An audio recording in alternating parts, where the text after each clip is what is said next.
met each other around 2003 on the Tell Us the Truth tour. We did a lot of shows together.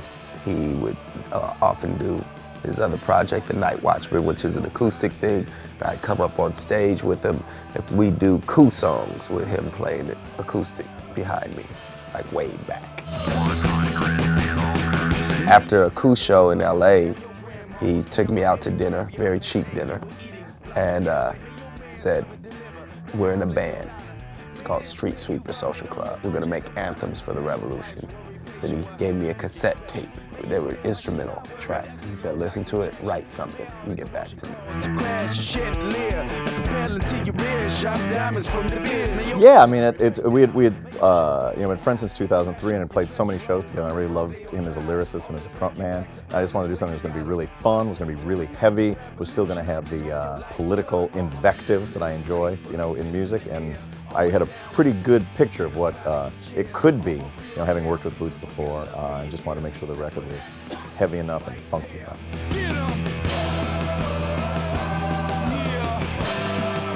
To me, it seems like it's a pretty fair and equal melding of what I do and what Boots does. When he listened to the tracks, he was like, well, do you have any suggestions? Like, what direction should I just be you? Just be Boots Riley. It's going to be great. We're going to take the great thing that you do, put it in a different musical context. And for me, it was just like I felt just free to write the craziest guitar music and the heaviest riffs, and just had a great time with it. And then he chose from that cassette. The biggest challenge we had musically was him finding a way to play the cassette tape to actually hear the music to begin with. I went to Target. I went to Best Buy. None of them had cassette players. I went to the local dope fiends to see if they'd stolen any. They laughed at me and said they don't steal those anymore. You can't sell them. You can't even sell them for $1 anymore. And I finally found it at Radio Shack and was able to listen to it painfully, because you can't just put it on loop and play the same song over and over when you're writing, as a lot of people have to do. It's called suffering for your art.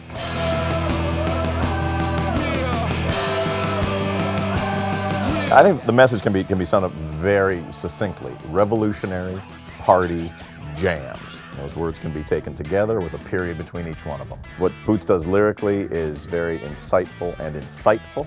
And I think that the music is meant to be, you should be able to bang your head and shake your ass to it. And then it's jams. It should be like, first and foremost, the music has to be great. The songs have to be great. It has to move you on a visceral level. And then, once it does that, that opens your ears and your pores for the message to be absorbed. What the vibe of this record and the live show reminds me of is over the course of the last few years, I've put on a thing called the Justice Tour, where I basically just go through my BlackBerry, ask my musical friends in whatever city to come out for an evening and play a show.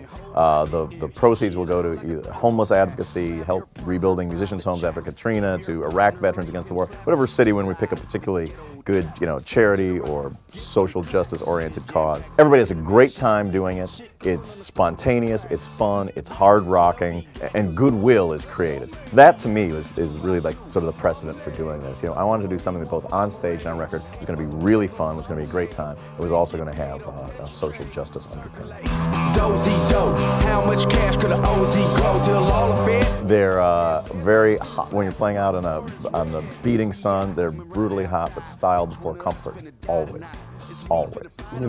If we're gonna be responsible for bringing the funk, we gotta be organized about it. That's why we have the uniforms. The uniforms definitely do organize the funk. Let me tell you that. Yeah, ask the person who opens a wardrobe case every day. She will tell you. What are you doing? It's an emergency going on. There's an emergency going on. All right. Would you like to take care of that? No. Okay. He's twittering. I didn't like the last question. I like this question better. Tom talks to them. A street sweeper is a machine gun that shoots shotgun shells. Needless to say, it's a very deadly weapon.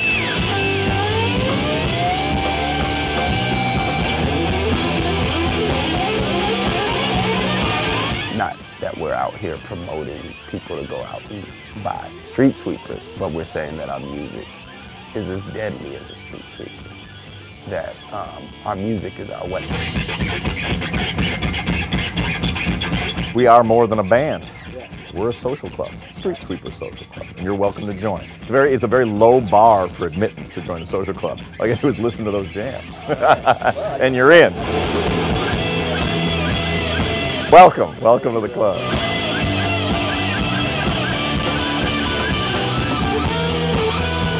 I'm Tom Morello. I'm Boots Riley. And we are Street Sweeper Social Club. You're watching Maxim.com. And you really do watch it for the articles, not for the pictures of the girls at all.